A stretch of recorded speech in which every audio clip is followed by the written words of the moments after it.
아버지라는 제목으로 하나님 말씀 전하도록 하겠습니다. 지난주 우리는 성부 하나님에 대해서 계속적으로 좀 살펴봤습니다. 성부 하나님의 창조하심과 또 성부 하나님의 섭리하심, 그리고 둘째 주에는 그 성부 하나님의 전능하심과 우리의 함께하심, 그 성부 하나님이 우리의 아버지 되심을 우리가 좀 살펴봤습니다. 하나님은 천지를 창조하셨어요. 그리고 섭리하셨죠. 근데 여기에서 가장 요구되어지는 하나님의 성품이 뭐라고 했습니까? 그것은 하나님의 전능하심이라고 이야기했죠. 그죠? 그래서 성부 하나님의 고백의 전반부에 뭐라고 이야기를 하고 있냐면 전능하사라고 그렇게 언급되어져 있는 겁니다. 그러면 이게 하나님이 전능하시다는 게 도대체 어떤 의미를 가지고 있느냐라고 했었을 때 이 전능하심이라는 단어는요 굉장히 농축된 단어라고 했어요. 이 전능하심은 모든 것을 다 담고 있는 거예요. 이 다양한 하나님의 성품을 담고 있어요. 하나님의 전지하심, 하나님의 편재하심, 또 하나님의 불변하심, 또 하나님의 전지전능하심들을 다 담고 있는 그런 용어라고 이야기를 했습니다. 그래서 이 모든 속성이 전능하심이라는 이 한 단어 안에 압축되어져 있는 그러한 용어다라는 것을 우리가 살펴봤어요. 이 전능하심은 하나님의 초월적인 성품이죠, 그죠? 그래서 이 하나님의 초월적인 성품이라면 우리가 믿는 하나님은요 이 초월적 성품만 가지고 있는 것이 아니에요. 초월성과 내재성을 가지고 계시죠. 그래서 초월성을 가지고 계시다는 건 뭐냐면 하나님이 우리와 다른 존재라는 것을 드러낼 때 이 초월성을 이야기해요. 그래서 이 초월하시다, 하나님은 전능하시다 할 때 우리 경배의 대상이 되는 거죠. 반대로 내재성을 가지고 계시다는 것은 뭐냐면 이 세상 안에 우리와 함께 하시는 하나님이신 거죠. 이것을 내재성이라고 하셔요. 그래서 성육신하시고 또 섭리하셔서 우리와 함께 하시는 임마누엘 하시는 그 하나님을 말씀할 때는 내재성을 이야기하는 겁니다. 그래서 항상 이 초월성과 내재성은 항상 균형을 갖춰야 돼요. 어느 한쪽으로만 치우치면 안 돼요. 그래서 만약 하나님이 초월하시기만 하면 어떻게 되냐? 어떻게 될까요? 초월하시기만 하면 어떻게 돼요? 이 세상에 대해서 관심이 없어요. 그분은 아주 전능하시죠. 근데 우리에 대한 관심이 없어. 날 구원할 의지도 없으시고. 그러니까 초월하시기만 하면 안 되는 거예요. 우리 안으로 들어오시려고 하시는 하나님이셔야 되는 거죠. 반대로 초월하심이 없으면 어떻게 되는 거예요? 무슨 구원할 능력이 없는 거예요. 구원할 능력이 없고 우리 세계와 같이 있는 존재니까 우리를 구원할 능력이 없는 거죠. 그래서 하나님은 늘 언제나 초월성과 내재성을 함께 가지고 계셔야 되는 거죠. 이 전능하신 하나님은요, 근데 우리와 함께 하시길 원하세요. 내재성을 가지고 계시는 분이시죠, 그죠?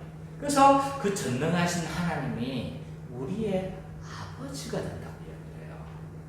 그래서 전능하사 천지를 만드신 하나님 아버지를 내가 믿사오며 라고 할 거예요. 그분이 우리의 아버지 되시는 거죠. 이것이 우리에게 뭐라고요? 복음이라고 했어요. 복음. 이 우리와 함께 되시게 되어진 것은요 십자가 사역을 통해서 가능하게 되어진 겁니다. 십자가를 통해서 하나님과 우리와의 그 거리를 있잖아요 합하게 하셨어요. 원수 되어졌던 것이 우리가 하나님께 갈 수 있는 길을 열어 화목하게 하신 그 십자가로 말미암아 가능하게 되어진 거죠. 그래서 우리는 그 십자가 사역을 통해서 우리는 하나님을 아빠 아버지라 부르는 존재가 되어졌어요. 그래서 정말 이 전능하신 하나님이 이 완전히 전환이 일어난 거예요.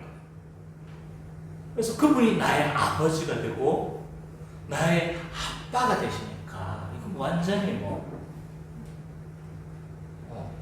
아빠가 없는 것도 우리는 서럽잖아요. 아빠가 있으니까 모를 거예요. 근데 아빠가 없는 것도 서럽거든요. 근데 그 전능하신 그 하나님이 우리의 아버지가 되는 거죠. 그래서 이 하나님이 나의 아버지가 된다는 것은요, 몇 가지 의미가 있다고 했어요. 우리가 하나님을 아빠, 아버지라 부른다는 것은 우리가 상속권을 가지고 있다는 것을 의미한다고 이야기했어요. 그래서 이 지중해 근동에서는 이 양자 또는 아들 개념은요, 상속권의 개념이 굉장히 강해요. 그래서 하나님의 모든 유업을 우리는 받은, 유산을 받는 그런 상속자가 되어진다는 것, 그런 것을 의미한다고 했고, 또 하나님이 우리의 아버지가 된다는 것은요, 뭘 의미한다고 했어요? 특별한 관계를 형성하는 것이다 라고 얘기를 했어요. 아버지와 아들 관계인 거죠. 그래서 이 아버지와 아들 관계는요, 아주 특별한 거예요. 만약 내 친구가 내 아빠를 욕하면 딴 거 다 용서해. 그건 용서 못하는 거예요. 반대로 아빠가 아들이 막 누군가에 맞으면 어떻게 될까? 그건 완전히 불이 붙는 거죠. 그래서 하나님과의 관계가 이런 관계가 됐다는 거예요. 그래서 우리는 어때요? 정말 하나님의 아들은 어떤 거냐면 하나님의 이름이 있잖아요. 모독을 당하면 어떻습니까? 화가 나는 거예요. 화가 나고 그러지 마세요 라고 말하는 거죠. 반대로 우리가 이렇게 하나님의 이름이 모독을 당하고 하나님의 이름이 막 그렇게 되면 화가 나잖아요. 그죠? 근데 하나님이 어떻게 했어요? 우리가 세상 가운데서 어떤 사람들에 의해서 괴롭힘을 당한다든지 그러면 차라리 뭘 만나는 게 낫다? 새끼를 낳고. 네, 새끼를 안고 만나는 게 더 낫다. 왜? 하나님이 가만두지 않는 거예요. 또 하나님이 우리의 아버지가 된다는 건요, 그를 닮아야 한다는 것을 의미해요.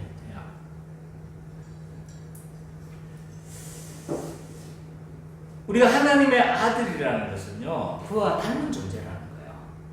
그렇기 때문에 어떻게 해야 되는 거죠? 우리가 그와 같은 존재가 되어졌지만, 그러나 그를 닮아가기 위해서 날마다 거룩한 삶을 살아야 되는 거예요. 이 거룩함이라는 건 뭐예요? 가장 먼저 떠올려야 되는 게, 이 거룩함은 뭐 안 하는 게 아니라 뭐 하는 거다. 뭐 하는 거예요? 사랑하는 거죠. 그래서 사랑하면서 살아가는 거예요. 이것이 우리가 거룩하게 살아가는 거예요.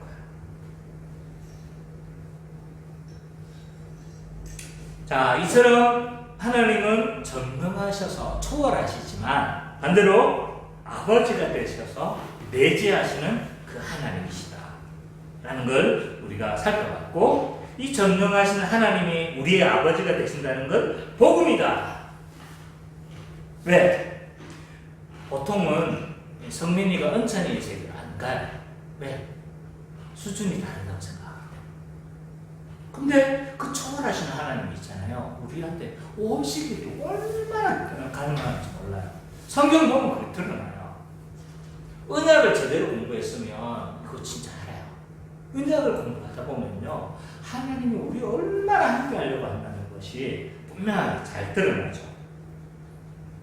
그래서 이 하나님이 우리의 아버지가 된다는 건요, 환난 가운데서 나의 아버지가 되는 거예요. 그리고 천지를 만드신 그 하나님이 우리의 아버지가 되는 거죠. 그래서 이것은 놀라운 일이에요. 어떤 사람에게 별로 놀라운 일이 아닐 수 있겠지만 우리 신자에게는요, 엄청나게 놀라운 사건입니다. 이것이 지난주 설교의 핵심이었습니다. 설교하는 제가 그렇죠. 자, 반응해줘서 고마워요. 자, 오늘부터는 성자 예수님에 대한 고백을 살펴보도록 하겠습니다. 사도신경 제2 고백을 우리가 좀 살펴볼까요? 우리 사도신경을 좀 펴놓고 우리가 좀 했으면 좋겠어요. 맨 앞에 있죠, 그죠? 이 사도신경 우리가 옛날 번역을 가보면 이렇습니다. 어떻게 해요? 두 번째 고백이 뭐예요? 그 위아들 우리 주 예수 그리스도를 믿사오라고 되어 있어요. 근데 새 번역을 한번 보세요. 새 번역은 어떻게 되어 있어요? 나는 그의 유일하신 아들 우리 주 예수 그리스도를 믿습니다. 라고 이렇게 되어 있어요. 저는 이 두 번째 이 고백은요, 이게 참 새 번역이 잘 되어져 있다 저는 생각이 들었어요. 옛날 번역은 좀 오해를 살 수 있는 내용들이 좀 이따 설명하도록 하고요.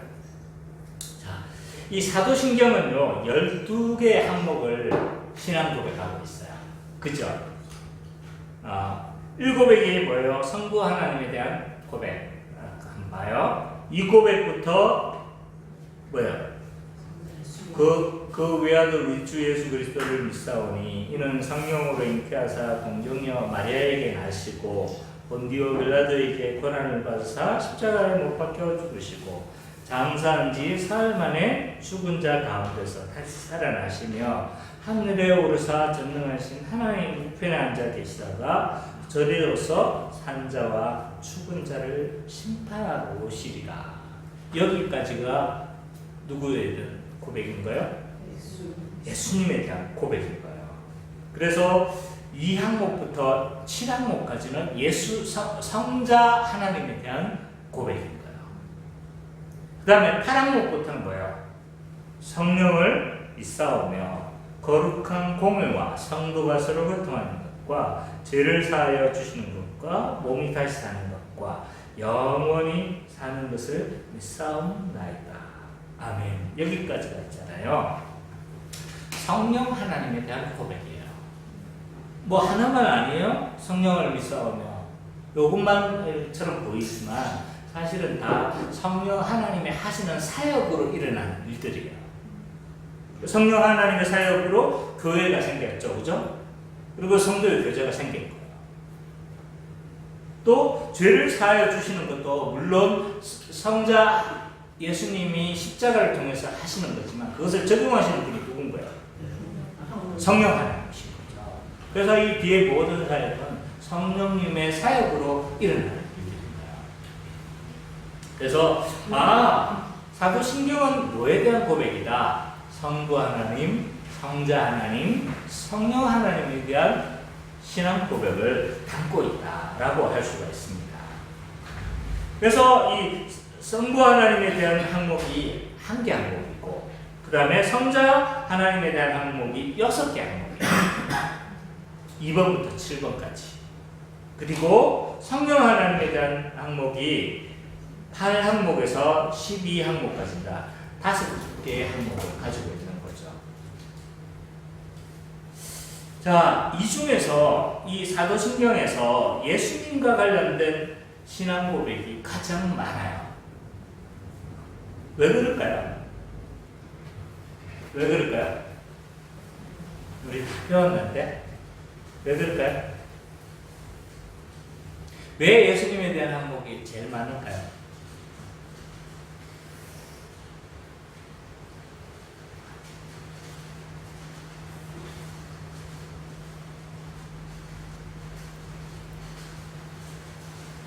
자, 이 예수님에 대한 항목도 있잖아요. 크게 2가지로 나눠요. 하나는 예수님의 인격, 하나는 예수님의 사역.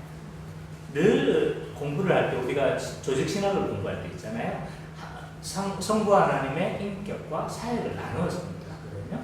마찬가지예요. 여기서도 인격과 사역이 나눠져 있어요. 그래서 인격이라는 건 그분이 어떤 분이신가, 어떤 존재이신가 를 이야기하는 거고, 사역은 그분이 도대체 무슨 일을 하셨는가 라고 하는 거죠. 그래서 제2항목은 예수 그리스도의 인격, 그 다음에 3항목부터 7항목까지는 뭐다? 예수 그리스도의 사역에 대한 항목인 거죠. 그래서 예수 그리스도의 사역이 뭐가 있어요? 잉태하심과 십자가에 죽으심, 부활하심, 승천하심, 재림하심. 그것들이 다 예수님의 이러한 내용들이 다 예수님의 사역인 거죠. 왜 이렇게 예수님에 대한 부분이 제일 많을까요? 제가 생각할 시간 준 거예요. 답을 못하니. 자, 왜 이렇게 예수님에 대한 항목이 많냐면 몇 가지 이유를 들 수가 있어요. 하나는 뭐냐면 성경의 계시가 있잖아요. 예수님을 중심으로 해서 계시가 되어져 있어요. 심지어 구약마저도 누구를 증거하고 있고 예수님을 증거하고 있고 그 예수님을 통해서 하나님을 드러내기 원하시는 거예요. 그러다 보니까 성경의 모든 계시가 예수님 중심으로 되어져 있어요. 그러다 보니까 뭐예요? 당연히 예수님에 대한 고백이 많을 수밖에 없어요. 또 하나는 이 예수님에 대한 고백이 많냐면 이 예수님의 고백과 사실은 우리의 구원이 밀접하게 연관되어 있거든요. 그래서 예수님에 대한 것을 잘 알아야지 우리가 구원을 이룰 수가 있는 거예요. 그렇기 때문에 이 예수님에 대한 항목들이 굉장히 많다라고 할 수가 있는 겁니다. 자, 그러면 제2항목을 오늘 공부하는데 이 제2 고백은 무엇에 대한 고백이냐라고 했었을 때 앞에서도 이야기했지만 이 항목은 예수 그리스도의 뭐에 대한 것이다? 인격에 관한 거다. 그분이 도대체 어떤 분이시냐라는 걸 드러내고 있는 거예요. 자, 제2 고백을 우리가 좀 다시 한번 보면요. 나는 그의 유일하신 아들 우리 주 예수 그리스도를 믿습니다 라고 이야기해요.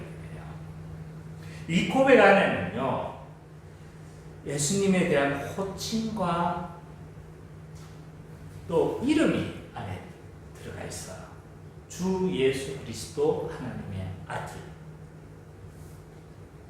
그래서 옛날에는 이걸 가르치기 위해서 익투스라는 걸 했죠. 익투스, 물고기들. 거기에 다 앞에 절자를 하나씩 따는 거예요. 다 따다 보니까 물고기라는 익투스하고 똑같은 거예요. 그래서 이제 물고기 모양 그렇게 했던 거예요. 그래서 헬라어가 익투스가 물고기라는 뜻이에요.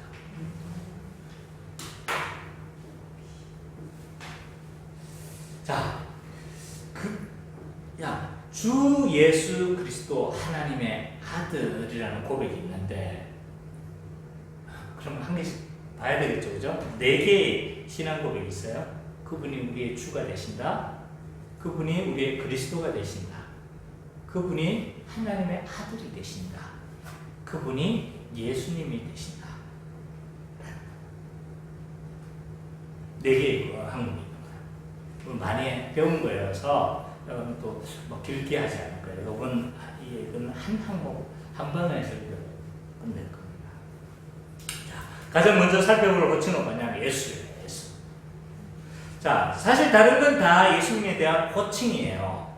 근데 예수는 뭐다? 이름이다. 기록하세요. 기록하세요.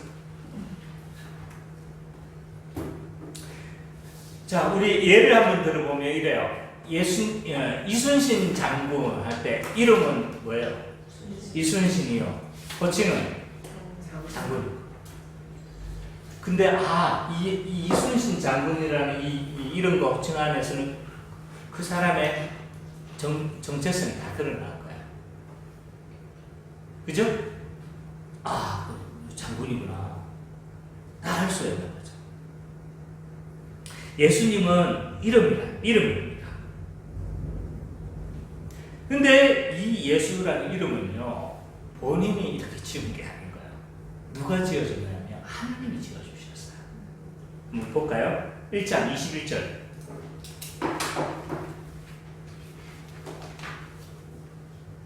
마태복음 1장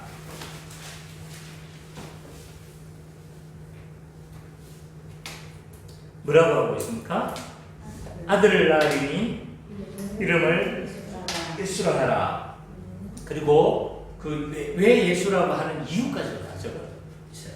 그래서 이는 뭐예요? 그가 자기 백성을 그들의 죄에서 구원할 자이심이라 하니라.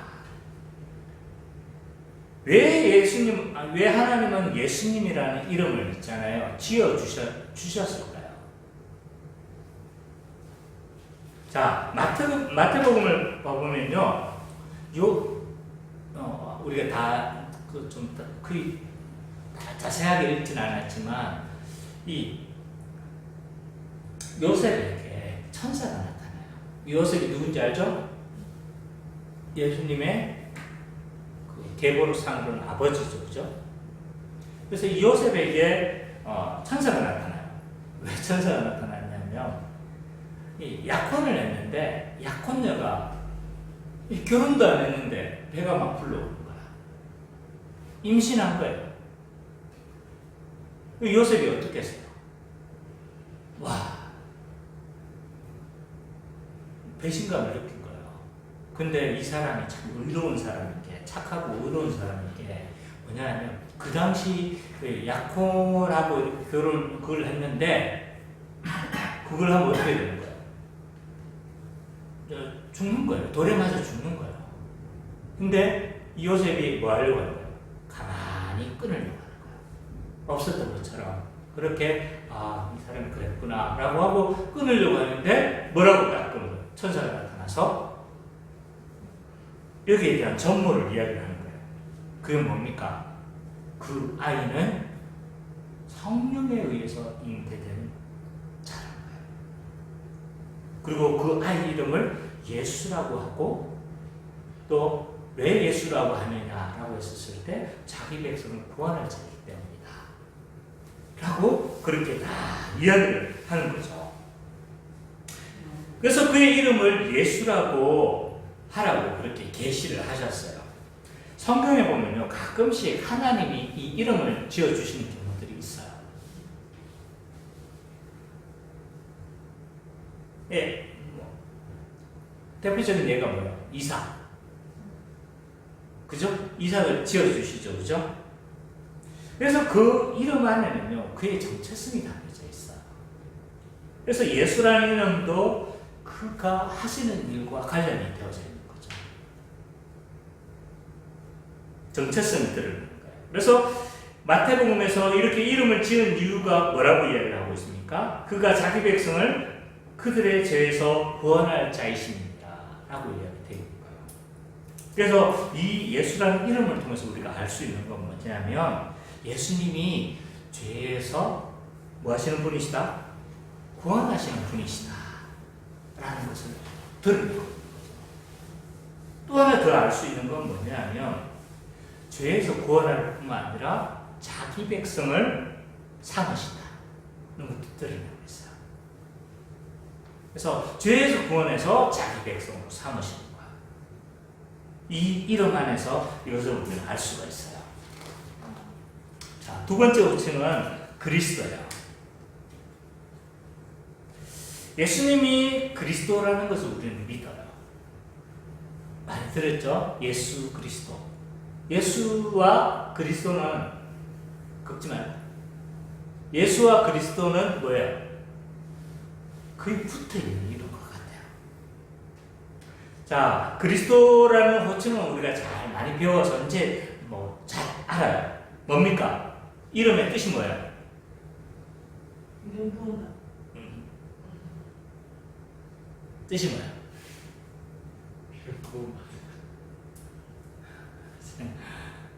기름 부음 받은 자.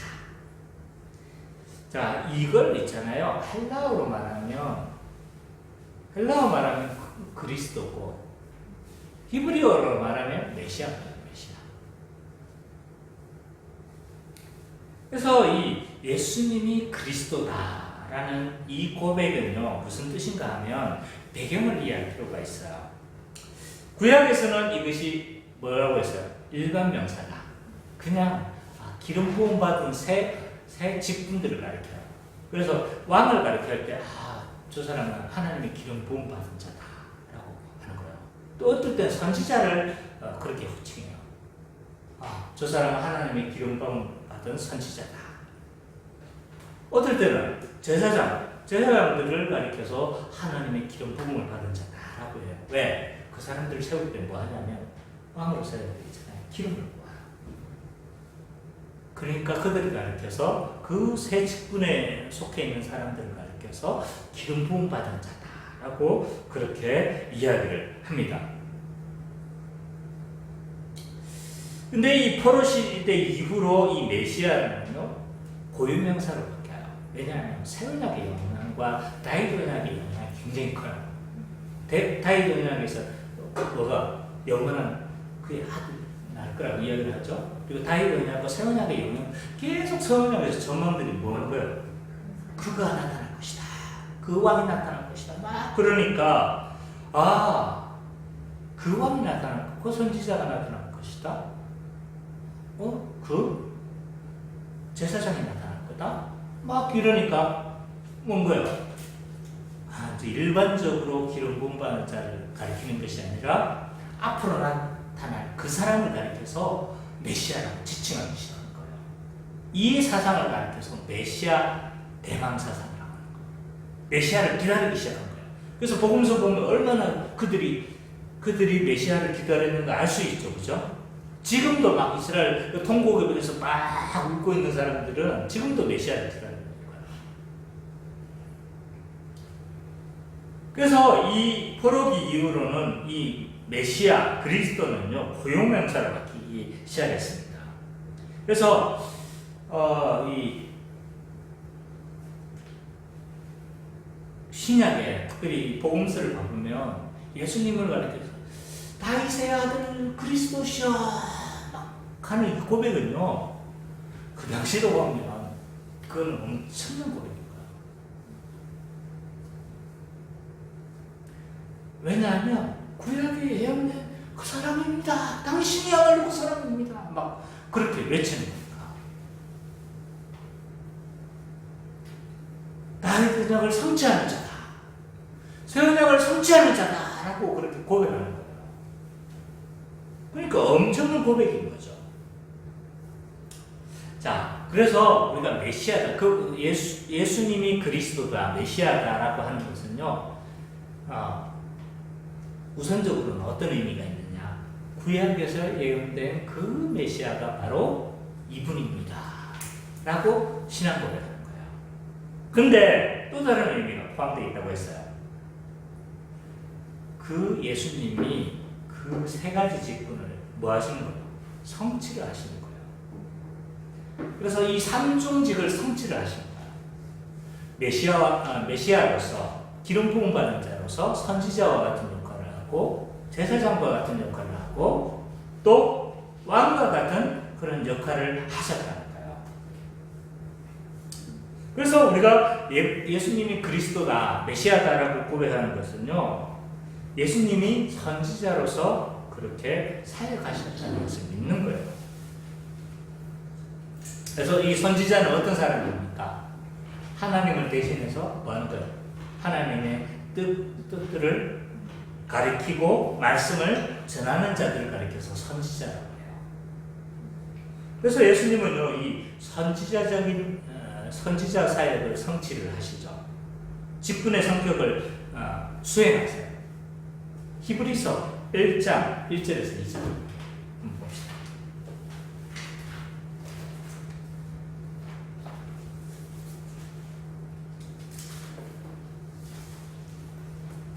히브리서 1장 1절에서 2절 한번 읽어주실래요?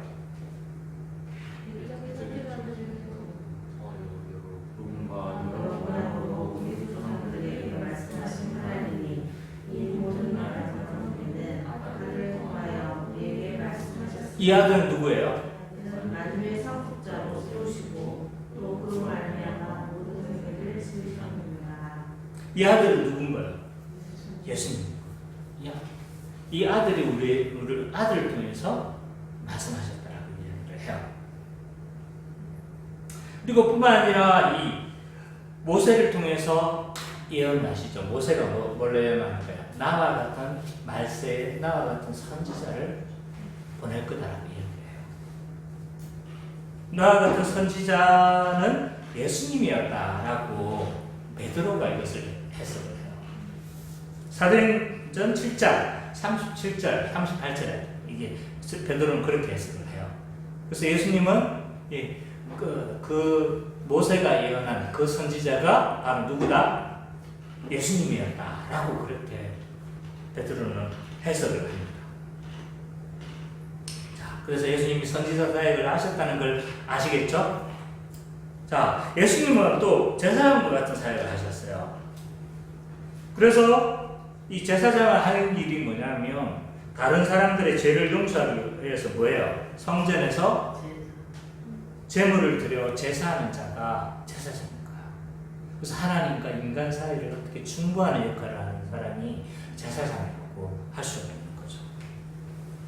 그래서 예수님도 자신이 죽음으로 있잖아요. 희생제사를 드리는 거야. 십자가의 죽음이 희생제사의 의미를 가지고 있는 거야. 그러니까 죽음 자체가 그분의 사역 자체가 제사장적 사역인 거야. 자, 히브리서에 동일하게 나와 있어요. 히브리서 9장 26절. 9장 26절. 선미자매가 한번 읽어주세요. 그리하면 그가 세상을 창조할 때부터 다시 고난을 받았어야 할 것이로되 이에 자기를 단번에 제물로 드려 죄를 없이 하시려고 세상 끝에 나타나는 예, 10장 12절.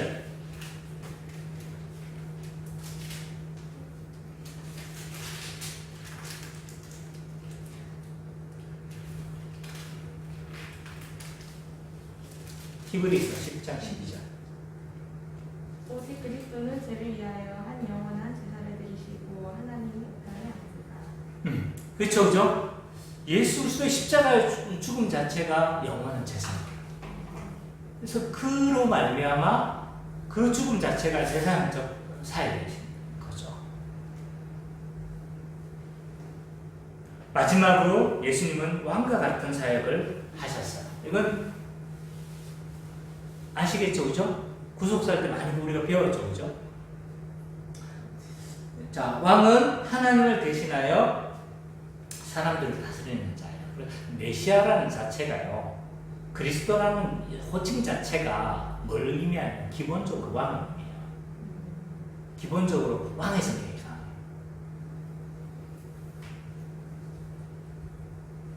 예수님은 하나님 나라와 모든 만물의 왕으로 오셨죠. 그래서 그 마태복음이 다윗 계보를 아브라함과 다윗의 계보를 쫙 말하는 이유가 뭐예요? 왜 족보를 드리려는 거예요? 이분이 왕으로 오셨다는 걸 보여주고 싶은 거예요. 다윗의 계보라는 걸 보여주고 싶은 거예요.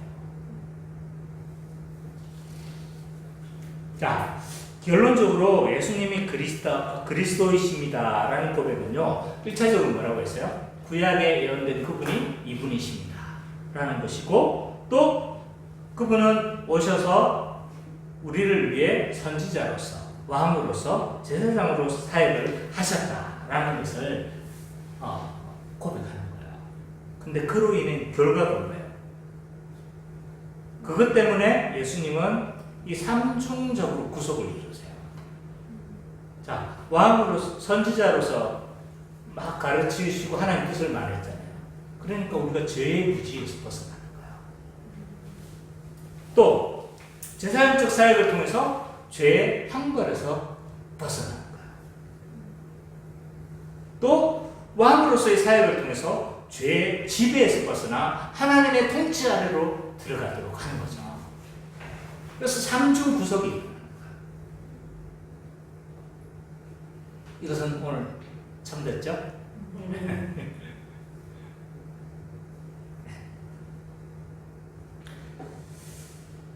그래서 삼중직을 통해서 삼중 구속이라는 표현이 좀 그렇고, 이 죄의 무지에서 벗어나고 죄의 형벌에서 벗어나고 죄의 지배에서 벗어나게 하신 거죠. 자, 이 세 번째 호칭은 뭐냐면 하나님의 아들이에요. 하나님의 아들. 이 구약 성경에서 하나님의 아들이라는 것은 누구를 가리켰냐면, 용례를 좀 살펴보면요, 하나님의 아들이다라고 했었을 때 이스라엘 백성들을 가리키기도 했어요. 또 이스라엘 왕을 가리켜서 사용하기도 했고 때로는 천사들을 지칭할 때도 사용했어요. 그래서 이제 그렇게 옛날에는 사용했는데 그 예수님을 하나님의 아들이라고 이렇게 고백한단 말이에요. 성민아. 하나님의 아들이라고 고백한다는 건 뭘 지칭하는 걸까요? 근데 오늘 고백 안에 하나님의 아들이라는 게 있나요?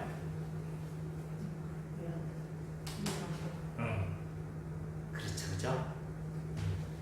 자,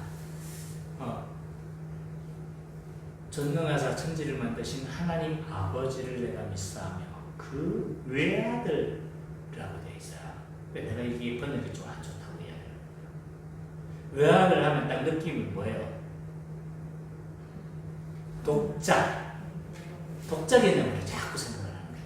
하나밖에 없는 아들. 그게 틀린 말은 아닌데 사실은 그 의미보다 다른 의미가 더 강한 거예요.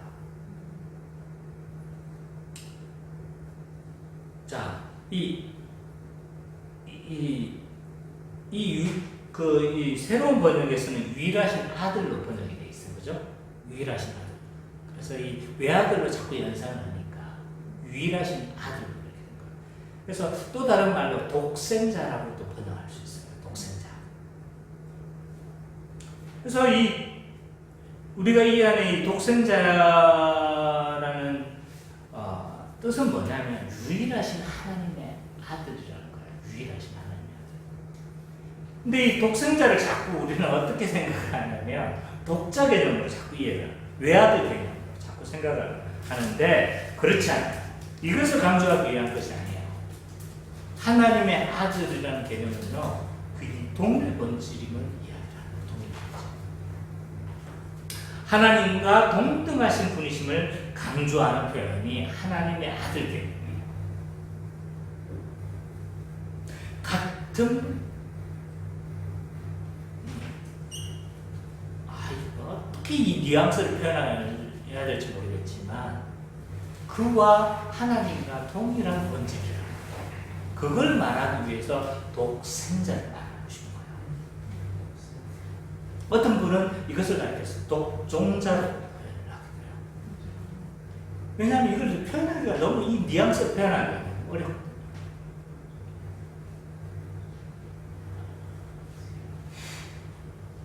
그래서 이 독생자다, 유일하신 하나님의 아들이다 라고 하는 이 표현은 이 하나님과 동일 본질이고 동일한 신격을 가졌다는 것을 강조하기 위한 표현이다, 이렇게 이해하시면 됩니다. 그리고 하나님과 독특하고 특별한 관계를 표현하는 표현이다. 그래서 이렇게 종속되어져 있는 개념이 아니라는 거예요. 아들이니까 좀 이런 개념이 아니라는 거예요. 동일 본질 개념이다. 그 표현 자체가 그래서 이게 아주 이게 좀 뉘앙스를 번역하기가 쉽지가 않아요. 네 번째 호칭은 뭐냐면 주예요. 주라는 호칭은 과거에는 종이 주인을 부르는 호칭이구나, 또 신들에 대한 존칭이기도 했어요. 그래서 옛날 그런 영화들 봐보면 막 신들을 가리켜서 주라고 표현하기도 하거든요. 그러면 예수님을 주라고 부르는 의미는 뭘까라고 했었을 때 이 주라는 개념은요, 기본적으로 1차적인 개념은 뭐냐면 그 예수님이 뭐라는 거예요? 하나님이라는 개념이 1차적이에요. 그 하나님이라는 개념 의미가 있어요. 그리스도는 주십니다 라고 했었을 때 하나님이라는 의미도 있어요. 그러나 더 본질적인 의미는 뭐예요? 그가 통치자다 라는 개념을 가지고 있습니다. 그래서 높아지신 예수 그리스도에 대한 칭호다, 이렇게 이해하시면 됩니다. 통치자 개념. 그러나 그 안에는 또 하나님이십니다 라는 개념들이 포함됩니다.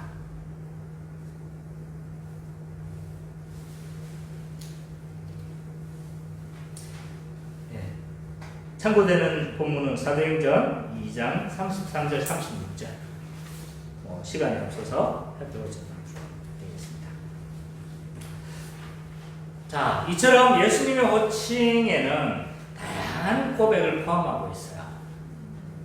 그래서 그분이 주이십니다. 예수님이 주님이십니다. 예수님이 그리스도십니다. 예수님이십니다. 예수님이 하나님의 아들이십니다. 네 가지 사실은 큰 고백들을 담고 있는 거죠. 예수님은요, 하나님이 세우신 유일하신 구원자세요.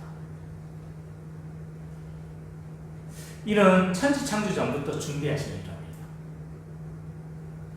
타락하자마자 하나님은 어떻게 하셨어요? 가죽옷을 입혀서 대속적 죽음을 통해서 인간의 죄의 수치를 가릴 것을 어렴풋이 보여주셨어요. 또 이방에서 우상을 숭배하던 아브라함을 불러서 어떻게 말씀하세요?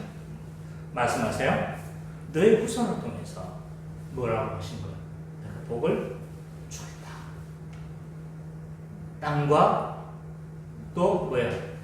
자손과 복인데 이 복은 통치를 의미해요. 그래서 이 복을 받을 것이다. 너의 후손을 통해서 열방이 복을 받을 것이다. 하고 그렇게 말씀해요.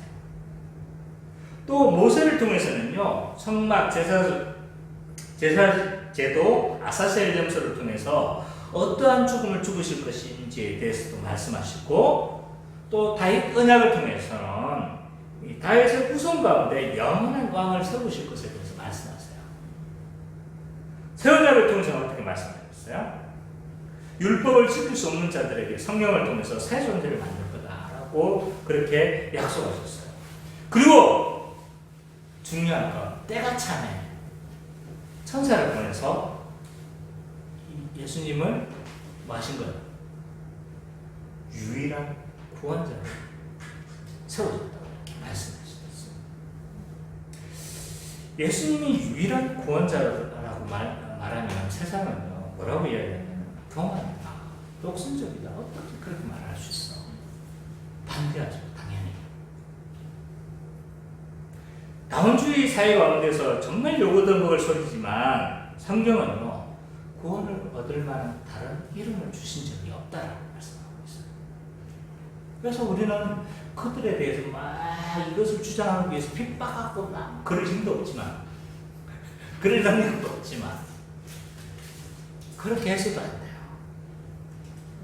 그렇지만 이것을 그렇다고 해가지고 이 다원주의 시대의 그 메시지에 함몰되어져서 다른 곳에도 구원이 있다라고 말을 했으면 안 되는 거예요.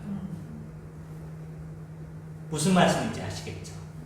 그들의 목소리를 우리는 무시하거나 막 배척해서는 안 돼요. 그렇지만 우리의 메시지를 있잖아요, 포기해서는 안 된다는 거예요. 이것은 우리 개인의 신앙 고백이 아닌 거예요. 공적 메시지예요. 공적 선언인 거예요. 근데 이것을 그냥 그런 다원주의 시대에 함몰되어져 가지고 다른 종교에도 구원이 있다라고 말을 해서는 안 되는 거죠. 왜냐하면 예수님이 하나님이 구원을 얻을 만한 다른 이름을 주신 적이 없다라고 이렇게 선언하고 있기 때문입니다. 또한 예수님은요, 우리의 그리스도가 되세요. 구약에서부터 그리스도가 오실 것에 대해서 예언을 하셨어요. 그리고 예수님이 오심으로 삼중직을 감당하셨죠. 그죠? 선지자, 왕, 제사장. 그래서 그는 하나님의 선지자로서 구원 경륜과 복음을 우리에게 알려주셨어요. 선지자로서. 그래서 우리가 뭐에서 벗어난 거예요? 죄무지에서 벗어난 거예요. 그리스도는 제사장으로 사역하심으로 형벌 대속적 죽음을 죽으셨어요. 그래서 그의 죽음으로 말미암아 우리는 죄의 형벌에서 벗어난 거예요. 또 그리스도가 하나님 나라와 만물의 왕으로 오셔서 교회와 만물을 통치하시죠. 그래서 우리는 사탄의 지배에서 벗어나 하나님 통치 안으로 우리는 들어가게 되어졌습니다. 이것이 우리가 전하는 복음의 핵심입니다. 맞죠?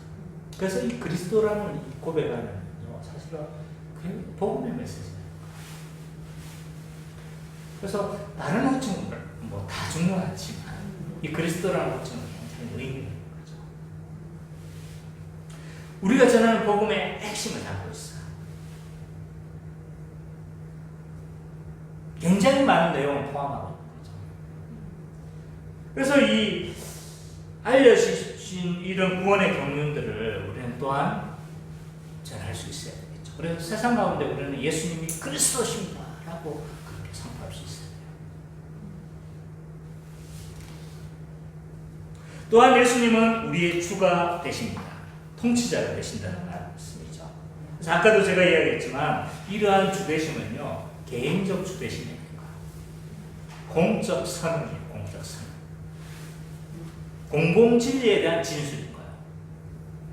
예수님은 내가 믿든 안 믿든, 내가 인식하든 인식하지 않든 주로서 이 세상과 교회를 통치하고 계신 거죠. 이것을 우리는 굳게 믿어야 합니다. 근데 자꾸 이 개념을 자꾸 너무 협소한 개념으로 자꾸 이해를 해요. 나를 통치하시는 하나님, 나를 인도하시고 나의 삶 가운데 다스 맞아요. 틀린 말은 아니에요. 그러나 예수님은요, 세상의 주가 되세요. 만물의 주가 되세요. 그리고 하나님 나라의 주가 되시는 거죠. 그래서 세상의 모든 일들 가운데 섭리하고 계시는 거예요. 통치하고 계시는 거예요. 이 코로나, 우리는 자꾸 두려워할지 말지 하나님의 성질들을 생각을 안 해요. 코로나를 통해서 하나님께서 우리에게 말씀하시고자 하는 게 무엇인지, 이런 거대한 세계적인 팬데믹 현상들이 일어났다면 그 뜻 가운데, 이 코로나 가운데 하나님의 어떤 섭리하심과 계획하심이 있다는 것들을 우리는 생각해야 되겠죠. 그렇죠? 그래서 세상의 모든 만물 가운데 주가, 예수님이 주로 통치하고 계신다는 것을 우리는 믿어야겠죠. 그리고 또 하나, 이런 하나님의 통치에 순종할 때 복을 누림을 기억해야 합니다.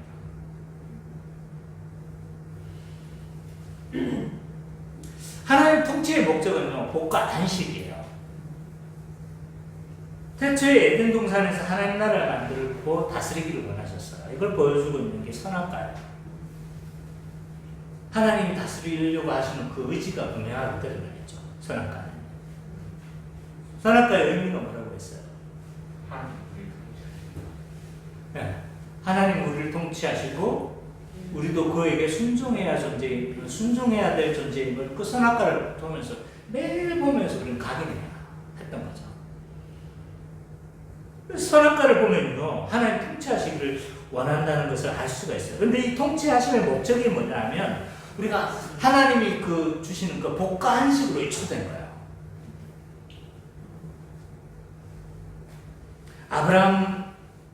아브라함에게 땅과 후손과 복을 주시겠다고 했는데, 이 복이 곧 뭐예요? 통치인 거예요. 하나님 통치가 곧 복이에요. 그래서 하나님과 가까이 함이 내게 복이다 라고 이야기를 하고 있는데, 이 하나님의 통치의 목적이, 주로서 우리를 다스리려고 하시는 그 목적이 복과 안식이라는 걸, 그리고 순종할 때 그 복을 누려진다는 것들을 우리 기억해야 합니다. 자꾸 인간의 제된 속성 자체가 뭐냐면 하나님 통치 자체를 싫어요. 하나님 다스림 자체를 뭔가 걸리적거리는 것으로 생각해요.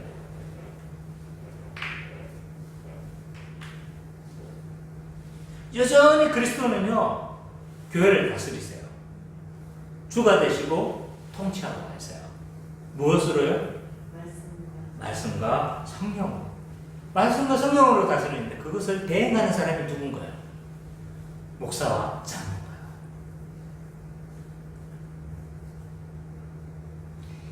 이 말씀의 다스림을 목사와 장로를 통해서 이루어지고 있는데, 교회는요, 늘 말씀의 통치를 받아야 돼요. 근데 문제는 뭐냐면, 말씀의 통치를 안 받는다고 생각하는 사람이 없는 거죠.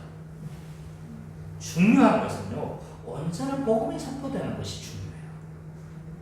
언제나 복음. 그래야 그 말씀을 통해서 통치를 하시잖아요. 근데 세상 정치적인 메시지를 전달하고 와 좌를 찍으십시오, 우를 찍으십시오. 이것으로 하나님 통치가 이루어지는 건가요? 아닌 거예요. 하나님 좌를 통해서도 역사하실 수 있고 우를 통해서도 역사하실 수 있어요. 중요한 것은요, 강단의 메시지에서 하나님의 복음이 선포되어져야 돼요. 말씀 자체가 선포되어져야 됩니다.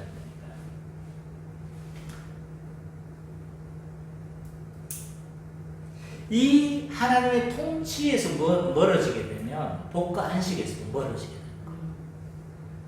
그래서 교회 공락은 어디에 달려있느냐라고 했었을 때 말씀에 달려요. 말씀.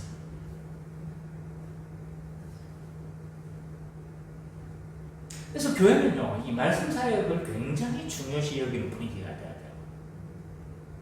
그래서 목사가, 우리 교회는 너무 잘하고 있지만 목사가 이렇게 배우는 것에 있어서 막는 사람도 없잖아요. 그죠? 배우는 것에 있어서 또 나가나 막 이러면 안 된다는 거예요.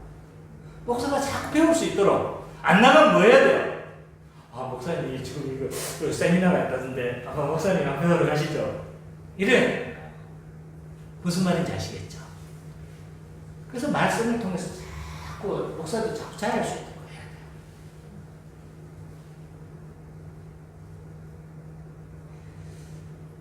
돼요. 그리고 어떤 교회 회원이라도 있잖아요. 말씀에 배우면서 소외되면 안 돼요. 그래서 내가 졸지 말라는 거예요. 한 공동체인데 한 사람이 있잖아요. 말씀에서 죄되면 어떻게 되는 거예요? 네. 통치가 달라지는 거예요. 그래서 말씀을 쫑긋하고 다 같이 들어야 돼요. 같은 시간. 그런 의미에서 제자훈련은 한계를 가지고 있는 거예요. 제자훈련은 몇몇 사람들을 이렇게 해서 뭐 하는 거예요. 그래서 제자훈련을 제가 포기를 하는 거예요. 몇몇 사람들만 그렇게 되어줄 수 있는 거예요. 수준이 다 달라져요. 그래서 한 정회원이라면 다 동일한 시간에 동일하게 다 모여서 말씀에 제외되는 사람이 없도록 해야 돼요. 그래서 기본적으로 이것이 되지 않으면 한 회원으로 되기가 참 힘든 거예요. 물론 어쩌다 한번 빠질 수 있어. 그러나 뭐 할까요? 계속적으로 빠지면 이게 어려워요. 만약 직업 자체가 그렇다. 첫째로 내가 권하고 싶은 건 직업을 바꿔요. 어쩔 수 없다. 그러면 어떻게 해서든 그 말씀에서 제외되지 않도록 뭐 해야 되는 거예요? 개인적으로 또 계속 목사님의 녹화된 그 설교를 계속 봐야 되는 거죠. 중요한 것은 어느 누구도 이 말씀의 통치에서 제외되는 사람이 없도록 해야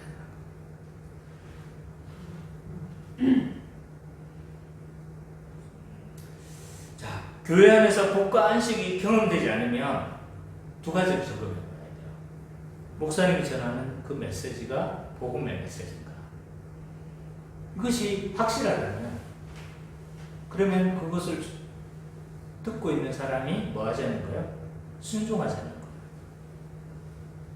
그래서 순종하자는 그래서 뭐가 잘못되는지를 살펴봐야 되는 거죠. 우리가 순종하지 않고 하나님의 그 말씀이 통치되지 않았을 때 우리는 복과 안식에서 멀어진다는 것들을 알아야 돼요.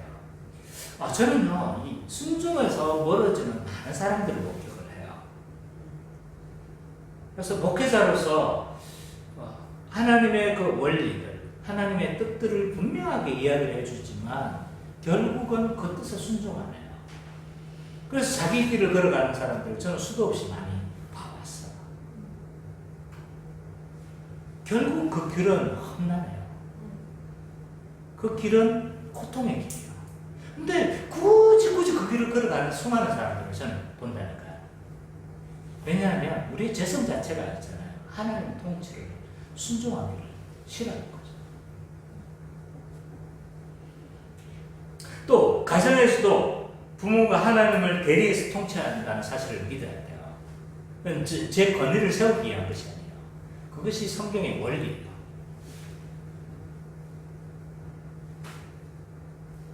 부모는 말씀의 원리대로 이끌어가도록 노력해야 돼요.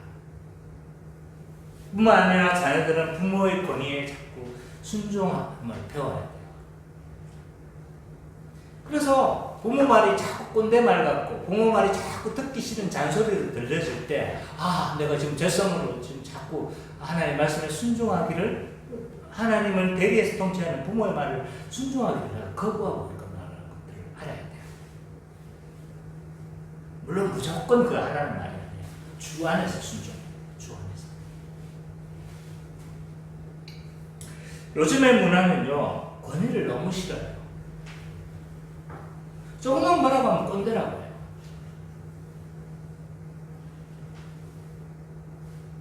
그러나 성경의 법칙은요, 말씀이 다스리고 하나님이 통치하시고 그리스도가 주가 되시는데 그 통치에 순종할 때 복과 안식을 누린다는 사실을